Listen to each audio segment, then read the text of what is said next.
नमस्कार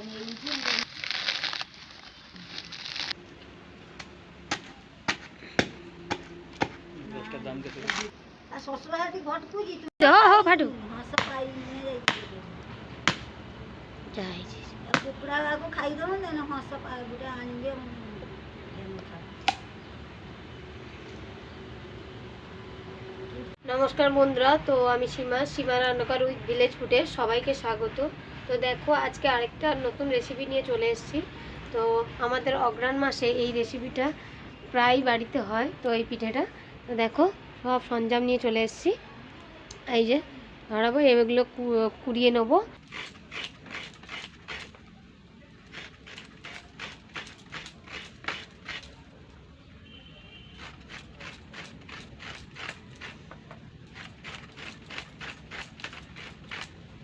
হয়ে গেছে, এবার আটাগুলো মেখে নেব।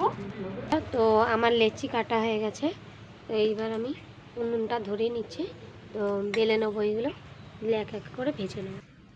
চিনিগুলো দিয়ে দিলাম। তো দেখো বন্ধুরা, তো চিনিগুলো দিয়ে দিচ্ছি আমি।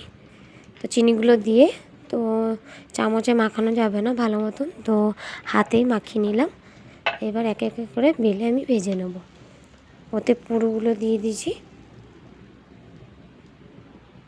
প্রথমে তেল দিয়ে দেবো, সাদা তেল। তোমরা চাইলে ঘি দিয়েও ভাজতে পারো।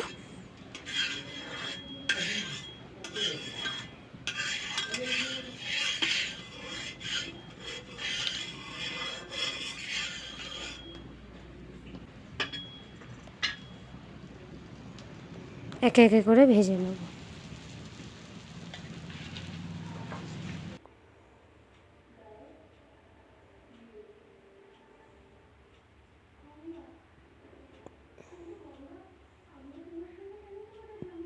একটু আটা দিয়ে আমি বেলে নিচ্ছি, কারণ বেলনির সাথে লেগে যাচ্ছে। তো আটাগুলো একটুখানি দিয়ে বেলে নেব। এবার বেশি আটা দিলে ওটা আবার জুড়তে চাইবে না। তো তোমরা বেশি আটা দেবে না, অল্প করেই দেবে বেলার মতন করে। দেখো আমি বেলে নিয়ে কীরকমভাবে পুর দিচ্ছি, নারকেল আর চিনির পুরটা।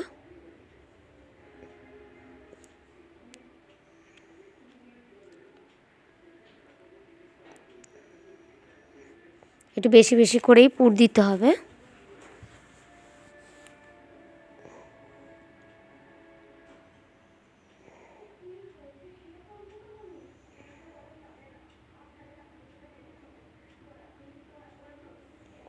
দেখো ভালো মতন মুড়ে নিচ্ছি ওর চারপাশটা।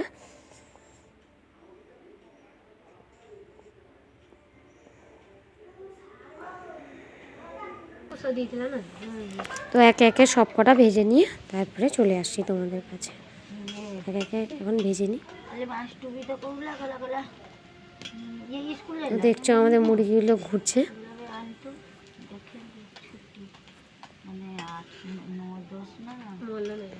মা একটু হেল্প করে দিল। তো চলো একবারে খাওয়াতেই দেখা হলো। তো খুব জোরে খিদে পেয়ে গেছে, তো খেয়ে নেব। দেখেই পিঠেগুলো লোভ লাগছে। দেখো এই পিঠে আমাদের বাড়িতে হয়। তো এইটা আমাদের অগ্রহায়ণ মাসে প্রায়ই পিঠে হয়। দেখছো পুরগুলো কীরকমভাবে ভর্তি আছে। খুব সুন্দর হয়েছে। তো আজকে বৃহস্পতিবার, তো তার জন্য মা আজকে ঠাকুরের শাড়ি পরেছে। বৃহস্পতিবারের শাড়ি আমাদের পরা হয় অগ্রহায়ণ মাসে। এই শাড়ি পরে পুজো দেওয়া হয়, তো মা পরেছে। তো ভালো লাগলে অবশ্যই সাবস্ক্রাইব করো।